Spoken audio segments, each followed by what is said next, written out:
อายยังสงสัยว่าเจ้าเลือกลายเสยมันล่ะเจ็บใจเด้คำนี่เฮาเพราะบ่มีคนหักเลือกลายบ่มีคนฮักแต่ว่าเฮามักว่าเลือกลายอ้ายก็ว่าเจ้าเลือกลายน้องบุตรถ้ามีคนสนใจขาดองเจ้าเช้าเท่าไหร่แพงบ่บ่เอาขาดองแต่เอาคนมาอยู่บ้านมาช่วยขายเครื่องช่วยนำเว้าแท้บ่นี่แท้ฮะอติอาบแล้วบ่ย่างบ่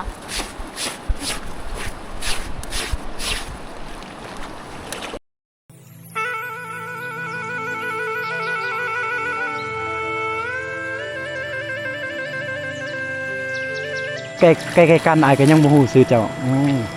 เจ้าฮู้ชื่ออายอยู่บ่บ่ฮู้อะเลจังแม่นบ่คุยเลยตั้งแต่อายไปถ่ายคลิปบ่เคยพ่อคนที่ไปเป็นสัตว์ก่อนบ่เนาะสัตว์ใต้น้ำเนาะอยากเป็นปลาเด้เป็นปลาอายบ่ได้ว่าอยากเป็นปลาเด้เนาะเขาจึงบ่ฮู้เนาะ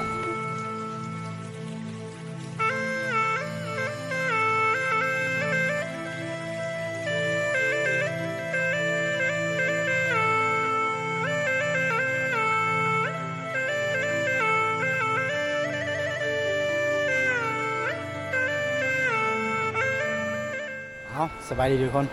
สบายดี FC ตอนนี้จะเป็นตอนแรกทุกคนเนาะจะได้มีโอกาสมาถ่ายทอดวิถีชีวิตชาวบ้านหมู่บ้านกีแนะทุกคนเลย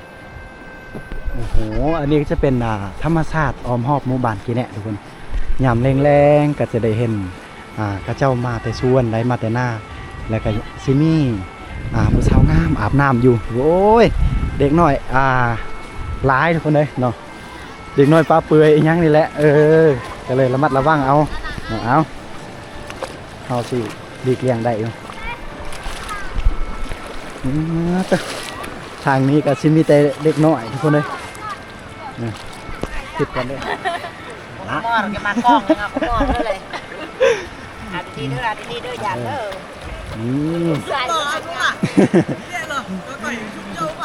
โอ้อันนั้นรถจมน้ำเลยอ๋อเป็นยางดอกเนาะพอดีคนไทยบ้านเฮาก็จะว่าช่วยแน่เพิ่นว่านะเพิ่นว่าช่วยเฮาแน่บ่ต้องทายผู้สาวลายอันนี้เป็นผู้สาวทุกคนเลยสาวโสดอยู่ในหมู่บ้านกีแนะได้โสดอยู่บ่เฮาโสดจ้าโสด 100% เนาะโสด 100% โสดยังนี้อันนี้แฮงเบิร์นไปเลยเด็กน้อยนี่โอ้ยแล้วแหละไปเยอะไหมหนูเป็ดกระแจดเรียงไปเอามอนกรอบกล่องนะกระเจ้าไปคุณไปเวียงคนเนาะเพราะว่าเนี่ยเพิ่นย่างเอาก็คือมันลื่นในทางมันลื่นโอกาสที่เพิ่นจะพลาดลมได้เนาะอันนี้คือขามทางบ้านผมเองได้เนาะโอ้บ้านผมเผากระโดพอดีเห็นผู้สาวส้นเผากระโดอาบน้ำอยู่ที่บ้านกีแน่นี่อันนี้จะเป็นน้ำเซโปนทุกคนเลยน้ำธรรมศาสตร์อันนี้อีกคนนะมาทางนี้อันนี้ล้านเจ้าบ่ล้านสาวก็ยอกได้ติยอกได้บ่ล้านสาวนี่เต้ได้เพิ่นว่าป้านั่นเพิ่นว่าป้าเมียเจ้ามาเอาล้านข่อยโอ้ยป้าเมียมาโลดอายใจบ่เพิ่นว่าป้าเมียมาโลดอายโอ้ยอายบ่กล้าป้าดอกแต่ว่ามาหยอกเพื่อ FC นี่แหละอายุจักปีแล้วนั่ง16 ปีโอ้ยังเหียนอยู่บ่เหียนห้องใดล่ะม.5โอ้16 ปี16 ปียังโสดอยู่ยังโสดอยู่วาสนาผู้ใดเด้เมื่อเห็นแล้วสาวงามเฮาสื่อจังได้เด้เฮาซื้อนุ่นโอ้บ้านใกล้ๆกันอายก็ยังบ่ฮู้ชื่อเจ้าเจ้าฮู้ชื่ออายอยู่บ่บ่ฮู้อะเลวนั่นแหละคนดังเขาบ่ฮู้คนบ่ดังเขาบ่ฮู้โอ้ยเจ้าห้องนี่ได้ผู้นั้นป้าบ่โอ้เจ้าก็งามคือเจ้าเนาะก็โสดพอดีหลานก็โสดอีกน้องนุ่นเนาะเฮียนอยู่ม.ซอใดอยู่สมุยคิดว่าอยู่ละตัว โอ้ยทุกคนเลยใกล้ๆนี่เฮาก็ยังบ่ฮู้เลยยังมีสร้างเผือกในป่าได้ก็ยังมีได้ให้เห็นทุกคนเลยพอดีมื้อนี้ได้มีโอกาสมาหยอกมาเล่นเพิ่นเนาะบ้านใดเด้เฮาน่ะบ้านใดก็บ้านกินแน่เอาอายคือบ่เห็นเจ้าไปแต่ละเทื่อนี่อ๋อบ่ค่อยสิอยู่บ้านอ๋อเพิ่นว่าบ่ค่อยสิอยู่บ้านปานใดเอาสิมื้ออะไรยังเต็มแต่ผู้ยามแรงนี่ผู้สาวอาบน้ำมานี่น้ำได้บัดนี้ตัวนี้น้ำมันเลิกแน่จักหน่อยผู้บ่าวสิลังไหลและเป็นแถวและบัดนี้เนาะทางทางลานอาบน้ำนี่ปู๊ ทั้งขาวอีกเนาะ ทางขาวเนาะ ทั้งงา โอ้ยใจก็งามเนาะโอ้ปากหวานแท้เด้ หวานคือออยทำงามาหรือมั้งไป เจ้ากินนี่ยังแท้คือว่าหวานเจ้าปากหวาน กินน้ำหวาน กินน้ำหวานหลายโอ้ยเป็นหวานเป็นเบาหวานแล้ว อยากไปพัวไปก็เลยปากหวาน โอ้อยากได้พัวไวๆก็เลยปากหวานโอ้ยไอ้บ่เสื้อนะปากหวานขนาดนี้ก็ยังโสดอยู่บ่มีไผเอา เสือเนาะ ต้องเสือเนาะถ้ามีคนอยากได้ก็สิเปิดใจอยู่บ่เอาเลยเสียดายไอ้มีเมียแล้วเธอบอกนี่ห้วยเซ็ตไอ้แล้ว น้องก็คือกันคนบอกก็อยากเซ็ตให้อ้าย หุ่นได้เพิ่นว่าน้องก็คือกันเธอบอกนี่ก็เซ็ตอีกแล้วเพิ่นเพิ่นโสดได้ซื้อในเกาะละซื้อบุตรอันนี้ซื้อนุ่นเนาะร้านเจ้าแม่นบ่ซื้อบุตรซื้อนุ่นได้ทุกคนเลยน้องสาวโสดเย็นได้เนาะน้ำธรรมชาติเนาะเหมาะกับคนงามเนาะมาแซ่อยู่นี่เนาะบ่แม่นสิคุยเด้อแต่ว่าตู้แขวอยู่มัน โอ้ยเข้าใจอยู่ล่ะเนาะโอ้ยเฮาเอิ้นละเจ้าอยู่จักปีแหละขออนุญาตน้อยนึงฮะ24โอ้ถึกแล้วเฮาเอิ้นล่ะเฮา29ปีแล้วประมาณนี้ได้คือเพิ่นเว้าได้ทุกคนบ่แม่นเพิ่นกี่คุยแต่เพิ่นกำลังแปรงฟันอยู่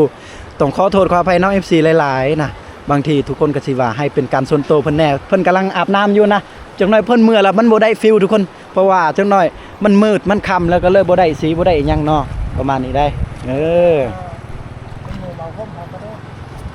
เบิ่งน้ำนี่ทุกคนยามแดงก็พาเรามากินเบียร์หาไปแน่อ๋อยามแรงก็พามากินเบียร์ได้ถ้าเจ้าปากหวานนี่ไอสิพา FC มาแกะเบียร์อยู่หันเจ้าเลยได้บ่โอเคจ้าโอเคจ้าปะ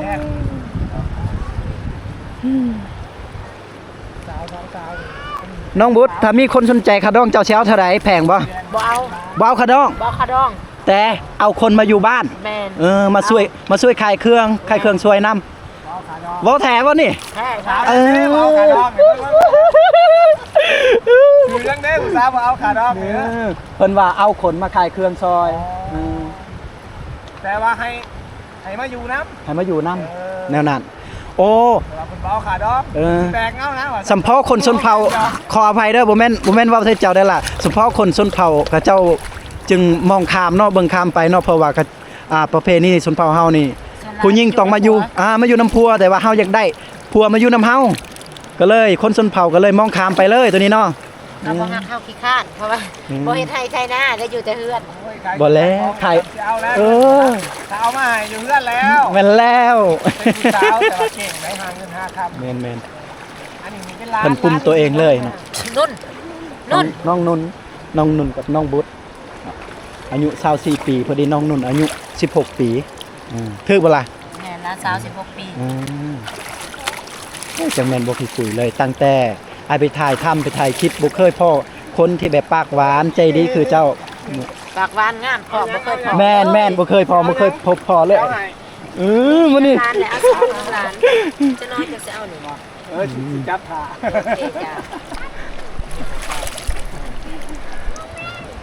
โดยพ่ออาบแล้วซื้อบุตรน้องบุตรอายุจักปีเลยน้องบุตร24แล้ว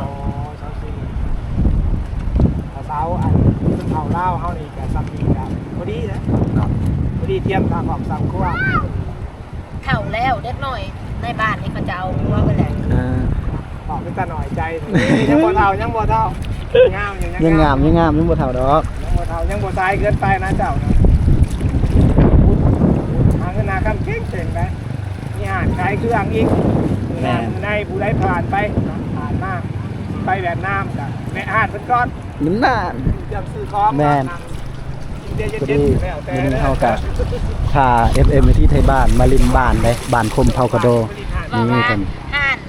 คนละภาคทางกับทางลงตัดกินแน่ว่าสิ โอ้ ต้องหูโลด ห่านต้องขามครับข้างลูกตาข้างลูกตาที่แน่เลยนะครับทุกคน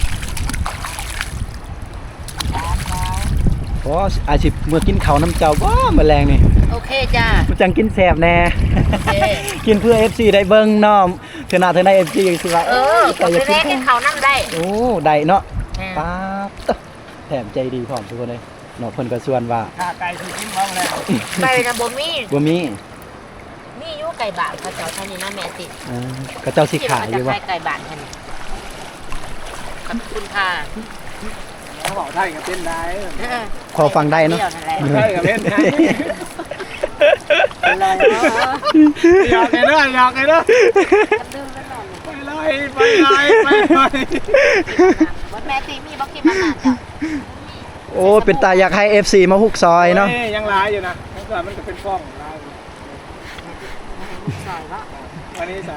อยากได้อยู่บ่คนมาฮุกซอย มื้อหน้าก่อน มื้อหน้าก่อนอืม ยันเมียจะย่างลงมาอ่ะพาข้างมันใต้คักใต้แล้วพวกข่อยฮู้ บ่บ่ อ่านได้อ่านเลยนะ เอาในบ้านนี่ ยากเนาะเป็นมาเป็นหยอกเบาก้มขึ้นนะยันเมียเบาก้มหูมันว่าเนาะเพราะว่าบ้านนี้จะตรงข้ามกันเลยเนาะเป็นบ้านไก่เพื่อนเคียงไปมาหาสู่กันแหละหูจักกันเมื่อไหร่ แม่น คนรัก เป็นกันเองเลยนะ แพงกัน เพราะว่า เป็นนอก อันนี้จะเป็นทางบางคนก็ เข้าบ้านคมเผากระโด ว่าเป็นเมียกันก็ได้เนะ ทางที่เฮา ไม่ไหวก็ทางเมียน้ำกัน ไปหามาสู่ ใหญ่ง่ายแหละหักมากกันเนาะเห็นปะ เนาะแล้วบ่มีเมียก็หักเลยนะแต่เรามีแหละ อี เมียเขาเบิ่งใต้คัก ซับ นี่ ซับวุฒิติดตาม โอ้อายเวลาอายตัดคลิปนี่ตัดกับเมียเลยได้ให้เมียเบิ่งนำได้บริสุทธิ์ใจกับเมียว่ะ คนอย่างอยู่ใน YouTube ยูทูบทัศน์ก็มีเอาดีได้เว้ย เอ้ยเอาตามสบายเลยล่ะ เนี่ยอย่างนี้หายว่าเป็นหยัง เพิ่นว่าตะ กล้องใส่เสื้อก่อน ใส่ปิดใส่ร้านก่อนบ่เอาบางที FC เขาก็อยากเบิ่งเจ้าฮุกโตเด้ อันตรายไปไหม เอ๊ะไฟไหม้โอ้ยเขาเก่งเพิ่นว่ายานอันตรายใช้ FC มันไฟไหม้ใช้ FC เพิ่นแหละ จะได้ว่ากินคุยลงใต้รถ การจีบเลยเอาเอซี่หัวใจวายยัง เอ ไง ประมาณนี้เด้ เอาบินตรงมาจากวีกาเลยมาหา โอ้อันนี้จะเป็นในบ้านของคมพกโดพูนเมื่อบ้านเพิ่นแหละเป็นอ้ายเฮาเนาะนี่ข้ามไปข้ามมาเป็นในบ้านเลยแต่มาจุกไอ้อ๋อเพิ่นมาแต่บ้านพ่อเฒ่าเพิ่นอันนี้จะเป็นอ้ายเฮาเด้อาจจะเป็นลูกพ่ออ้าวทุกคนเลยเป็นในบ้านนี่อันนี้ก็แซ่อยู่หั่นละเนาะล่ะเนาะมันฮ้อนเนาะ ปิงระวังปิง ระวังปิงได้ โอ้อายสิได้สิไปเป็นสัตว์ก่อนบ่เนาะสัตว์ใต้น้ำเนาะ อยากเป็นปลาเนี่ย เป็นปลาอายวันนี้มาอยากเป็นป่าแน่นอนเขาจุงมูฮูเนาะ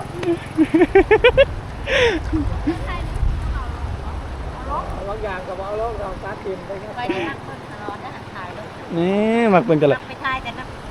มาถ่ายแต่ จะ สา ไป ว คอมเมนต์ใส่ไข่งูนั้นเคยบอกให้แบบมาถ่ายตัดกินแน่แต่คนบอกมา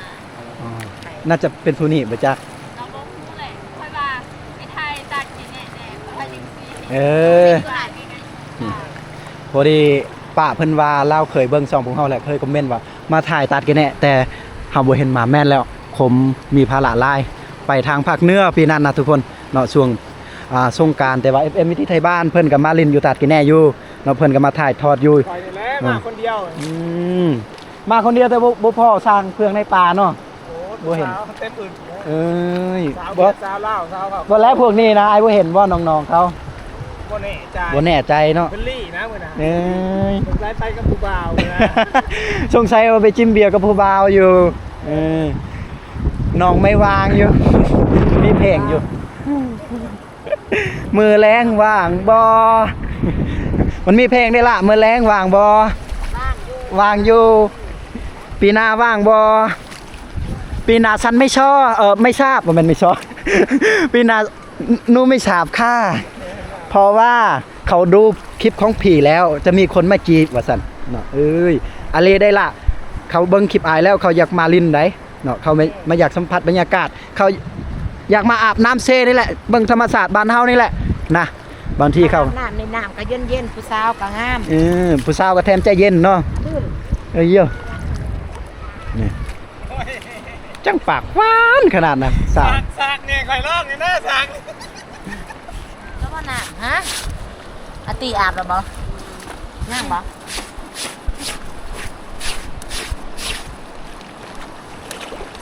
มาเพจไปนี่น้ำอ่ะเราแอนตัวแซ่นี่น้ำ มาจ่ายคอยจะลอกนะเอาสากหนึ่ง โดย โอ้หลานเพิ่นย่านแล้วไปทางเมื่อกี้รถเมื่อน้ำอามาเพิ่นจับมาหาพ่อจับเลยอาทีมอามาทีมนี่ซิลินิดเอียงนี่จะนักฆ่าข้อลูกจะนกซิตี้เด้อโดยอามาเอาอามาประมาณนี้ได้ทุกคนยามแรงๆอันนี้คือวิถีชีวิตชาวบ้านนะยามแรงนี่ก็เจ้าจะลงมาอาบน้ำบ่ว่าแต่บอลเดียวนี่อยู่เทิงพุ่นก็มีอีกได้ก็เจ้าลงมาอาบน้ำเพราะว่าน้ำเซปานคมพากระโดนนี่น้ำใสนี่คมก็ยังแช่น้ำไปเลยนี่โอ้โหทุกคนเลยนี่ประมาณนี้เลยบ่ว่าจะเป็นผู้แสกผู้สาวเนาะบ่ว่าจะเป็นกระเจ้ามีครอบมีครัวก็ลงมาใช้ชีวิตแล้วก็อาบน้ำตัวนี้ได้เนาะเพราะว่าอยู่ในอีกบ้านกินแหน่นี่ทุกคนก็น่าจะจำชื่อเบิ่งสองคมพากระโดได้อยู่ในพุ่นก็มีอยู่น้ำบาดาลเพิ่นเฮ็ดลือว่าน้ำก๊อกประมาณนี้ก็ยังมีอีกแต่ว่าส่วนลายเพิ่นเอาหรือว่าอาบน้ำตัวนี้มันจึงโอเคนะทุกคนโอ้เริ่มมืดแล้วเฮาจนอยู่ดนได้ทุกคนอยู่นี่นะมืดเราเป็นตกดินแต่โดนแล้วเบิ่งแล้วก็เป็นตาอยากมาอาบแม่นบ่ทุกคนเนาะน้องเพิ่นก็คือเว้าได้ทุกคนบ่ได้คุยถ้าผู้ใดอยากมาลิ้นมาเที่ยวเมืองสมุยโอ้ยบ่ขี้หลายแล้วงามแล้ววันนี้อายยังสงสัยว่าเจ้าเลือกหลายเสยมันว่าเจ็บใจเด้คำนี้เฮาเพราะบ่มีคนหักเลือกหลายบ่มีคนฮักแต่ว่าเฮามักว่าเลือกหลายอ้ายก็ว่าเจ้าเลือกหลายเดี๋ยวบางที FC ทางเวียงทางลาวเฮาเพิ่นว่ามักคนลาวบ่มักอยู่บ่คนลาวลุมมักบ่มักคนลาวลุม